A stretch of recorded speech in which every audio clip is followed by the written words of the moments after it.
Breaking new research says what's in this cup may prevent cancer cells from refueling, stopping them dead in their tracks. And some say could even be more effective than some anti-cancer treatments that we're using right now. That's right. Today we investigate matcha, the ancient green tea that's everywhere. It's in your lattes, it's at your neighborhood coffee shop, it's all over social media.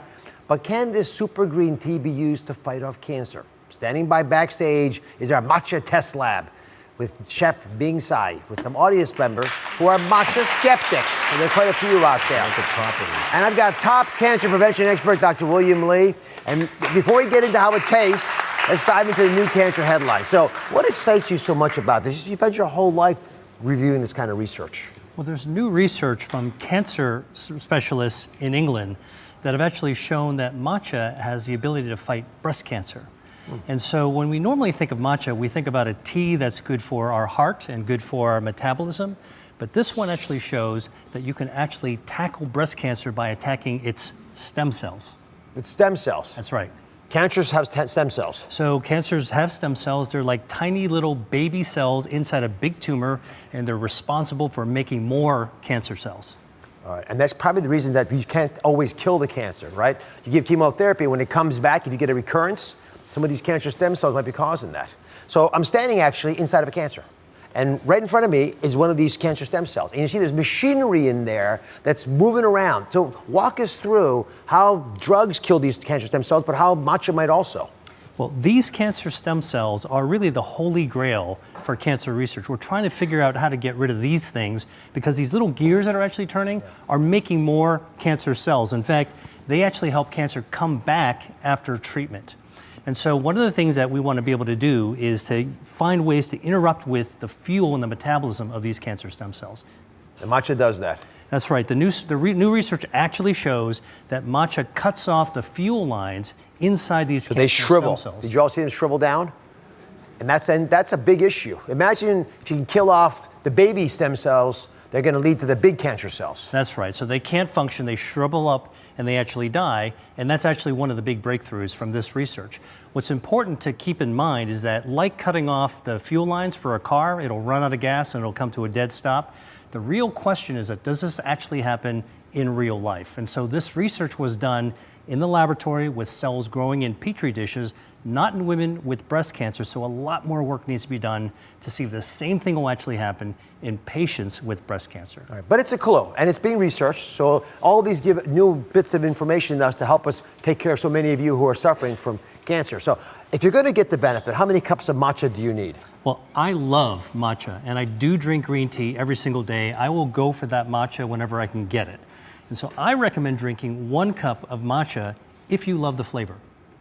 If you love the flavor. There's the problem, because Star is here, and she's a little skeptical, I understand, about the matcha. Is that true? So, yes. All right, so what's the problem with matcha? It's an acquired taste, and it's Acquired bitter. taste.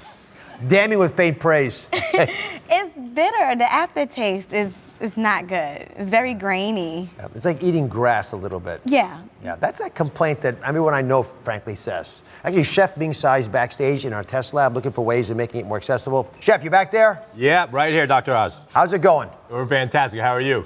We're making some fresh matcha. Just going over the ladies that you really need to make sure you make the paste. Then add your 170-degree water to get this nice creamy matcha to give it a kind of a mouthfeel.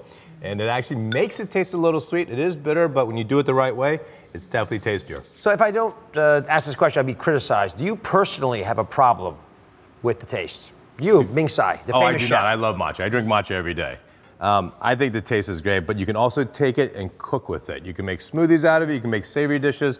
And I'll be doing that for you in a second, I believe. All right, so he's got a couple other women like you back there who are skeptics. Okay. So go back to our matcha test kitchen. Enjoy yourself. Okay. Play amongst yourselves. All right. All right. Now we'll check back in a second with Chef Ming Tsai. So I'm very proud of what our show has done over the last decade. And 10 years ago, when we started, I would tell all you guys about green tea and how much I thought it made a difference in people's lives. And a lot of that has borne out, in fairness. A lot of benefits have been demonstrated. But this isn't quite what I was talking about. Explain what matcha is compared to traditional green tea that you steep. Right, well, matcha is actually made from green tea leaves. It's a special powdered form, and actually it's minus the stems.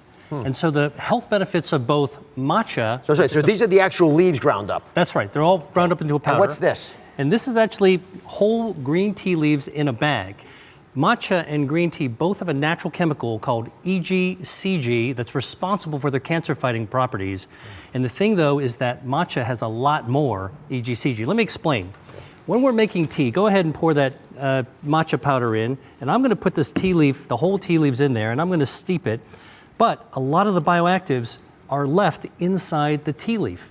And what you've done... I see yours is lightly green. Light green. Yeah. This, you've taken whole powdered tea leaves and mixed it and dissolved it into that hot water, so it's a lot more concentrated, it's dark, it's cloudy, and that's why matcha packs more punch than a regular cup of light green tea. So you use the whole leaf, come on over here, like you do in matcha tea. You get much more of those chemicals that you talked about earlier. Right. So if you had to make a comparison, how much matcha would you need to drink compared to drinking equivalent amounts of green tea? Right. Well, so when it comes to the EGCG, which is the active we're talking about, 1 cup of matcha has the equivalent amount as 3 cups of regular brewed green tea. So it's 3 times more potent.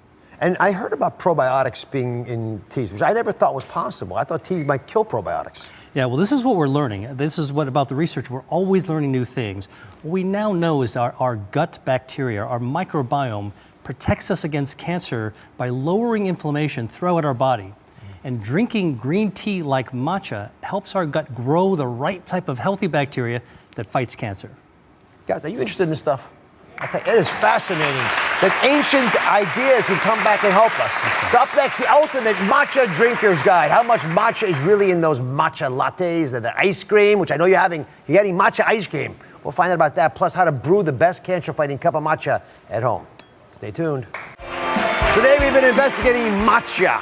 Could matcha be really used to help fight off cancer? One of the big questions. Now we got the ultimate matcha drinker's guide. How to buy it, how to drink it. Plus, we're investigating all those matcha lattes and foods out there. How much matcha is really in them? Chef Ming Tsai is back and he's revealing how to get the most out of your matcha. And then he's going to show us how to cook with it.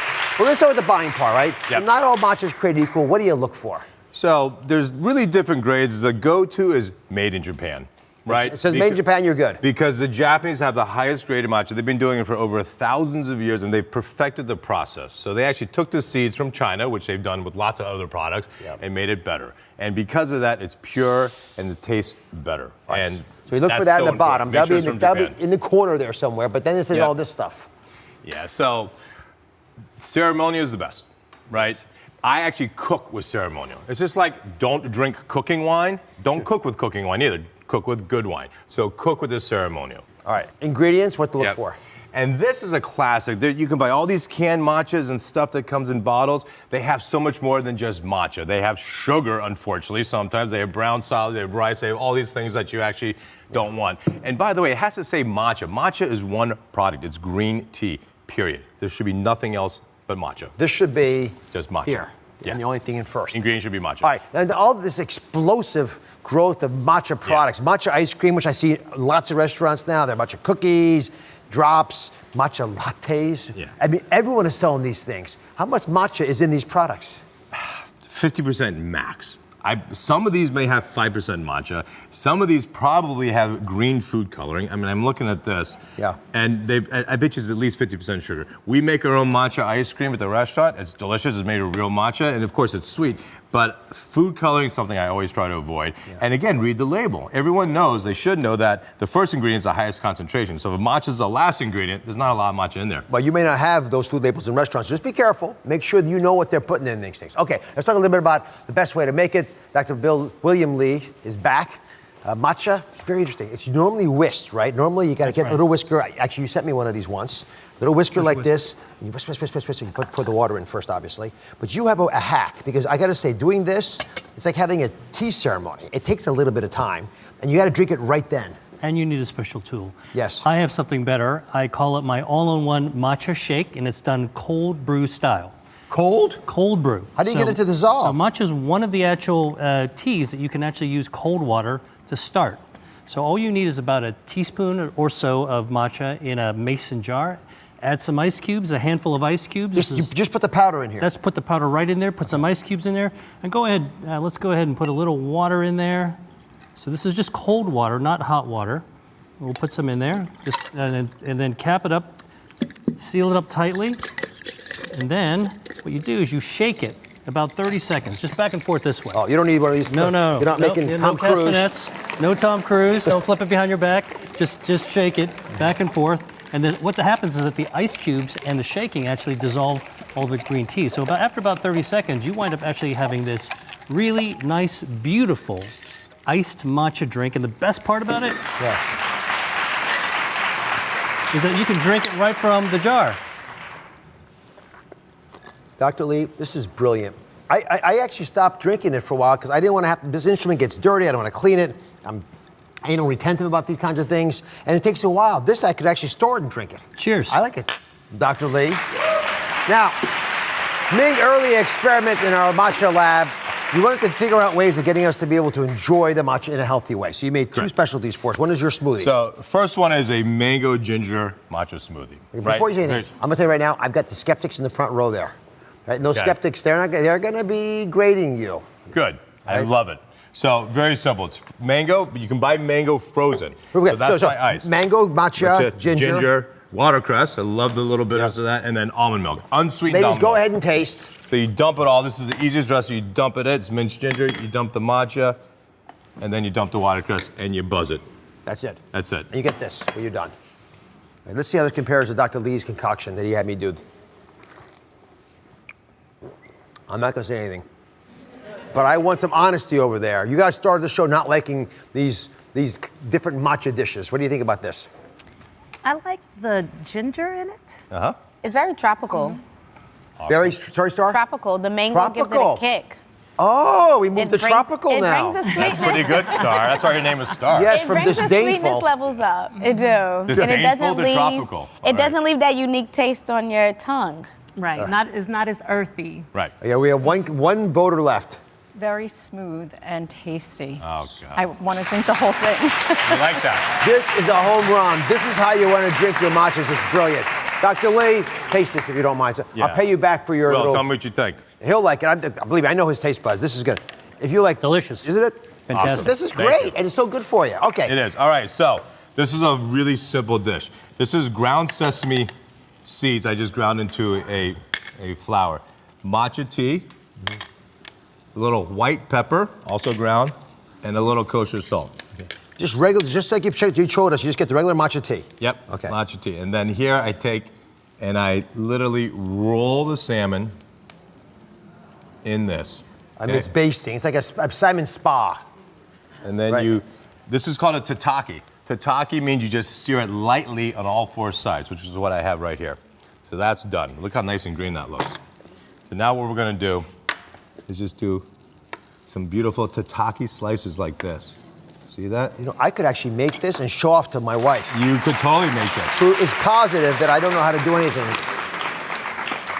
And then you just lay this. There's some watercress, some edamames on the plate, a little bit of chives, a little bit of soy sauce. Wait, you're missing one thing. You're missing the key. What's the key? The key is here, matcha oil. There's matcha oil? I made that, yes. How do you make that? You actually take a pan and you just smoke it lightly and you whisk in a bunch of oil. And you get matcha oil. All right, just take one, but don't pass it around. All right. There's a fourth one for me to taste with the oil. But I'll tell you, guys, this is a whole different flavor profile. We heard smooth. Right. We heard wild. Tasty. This is That's good. Norwegian salmon, right? So good sashimi. This is probably, good. but that- This is rich. But that little That bit was of tea really- got smoked, right? This Yeah. is rich. A toast. We love it. Ming Tsai, Dr. Lee, thank you very much. Lee. Guys, you can find all these recipes on DrOz.com. The Matcha Guide. Check it out. Share it with your friends. Thank you for watching. Don't forget to subscribe and turn on notifications so you never miss out on new videos to live the good life.